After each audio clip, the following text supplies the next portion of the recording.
నమస్తే అండి, నేను రజాక్. ఏదో P4 సర్వే అంట.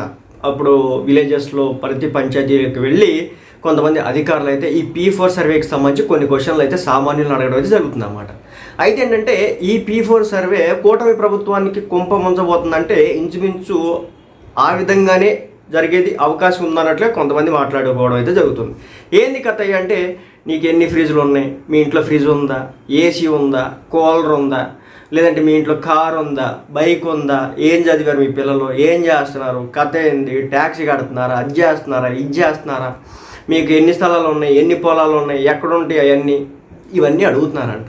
గుర్తుపెట్టుకోండి, మనుషుల సైకాలజీ ఎలా ఉంటుందంటే వాళ్ళకి సంబంధించి ఆస్తుల గురించి అడిగినా, వాళ్ళు అనుభవిస్తున్నటువంటి జీవితం గురించి అడిగినా, ఒకవేళ ప్రభుత్వం నుంచి వచ్చేటటువంటి పథకాలు ఎక్కడ ఆగిపోతాయి అని చెప్పేసి ఒక భయం అయితే వాళ్ళలో ఉంటుంది అనమాట.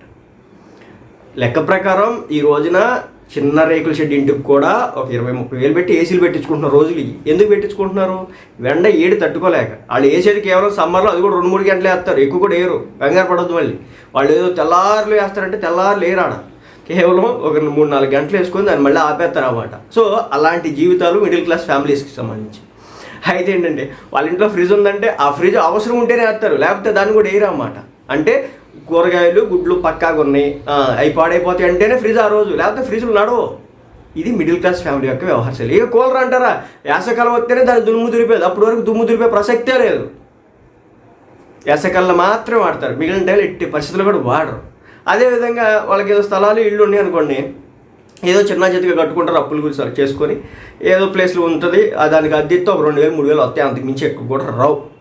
ఇంత అడుగుతున్నారు. బాగుంది. ఈ P4 సర్వేలో మీకున్న అప్పులు ఎంతమ్మా, మీరు ఎలా అప్పులు చేశారమ్మా, ఏంది కథ అమ్మా, మీరు అప్పులు తీర్చాలంటే ఏం చేయాలి, ఇలాంటివి అడగవచ్చు కదా. ఇలాంటివి అడగడం వల్ల ఇది ఏకుమేక అవుతుంది.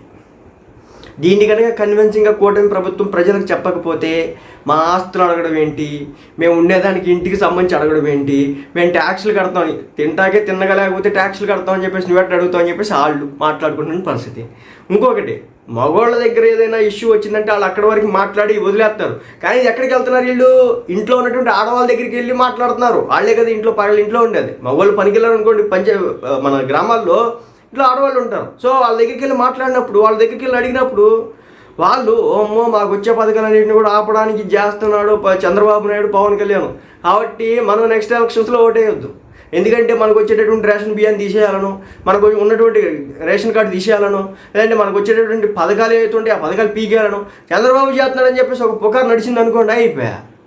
ఏంది ల్యాండ్ టైటిలింగ్ యాక్టు, దానివల్ల నష్టం ఉందన్నమాట వాస్తవే.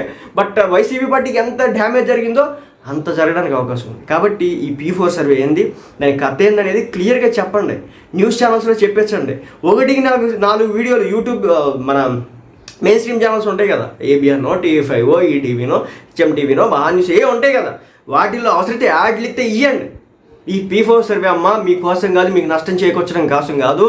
ఇది కేవలం అట్టడుగు పీపుల్ ఎవరైతే ఉన్నారో, అంటే తినడానికి 3 పూటలు సరిగ్గా తిండి కూడా లేనటువంటి మనుషులు ఎవరైతే ఉన్నారో వాళ్ళ కోసం అమ్మ, వాళ్ళ జీవనం ఏదైతే ఉందో దాన్ని అభివృద్ధి చేయడం కోసం, ఎవరైతే మన చుట్టుపక్కల సమాజంలో కొంతమంది పెద్ద వ్యక్తులు ఉంటారో వాళ్ళు వచ్చి వీళ్ళని ఆదుకోవడం కోసం చేస్తున్న సర్వే తప్ప తల్లి, మీకు ఎలాంటి పథకాలు ఆగబమ్మా, మీరు ఇబ్బంది పడాల్సిన పని లేదు, మీరు భయపడాల్సిన పని లేదని చెప్పేసి క్లియర్గా ఎక్స్ప్రెస్ చేయండి. లేకపోతే కనుక కూటమి ప్రభుత్వం కుప్పకూడడానికి అవకాశాలు అయితే ఉంటాయి అన్నమాట.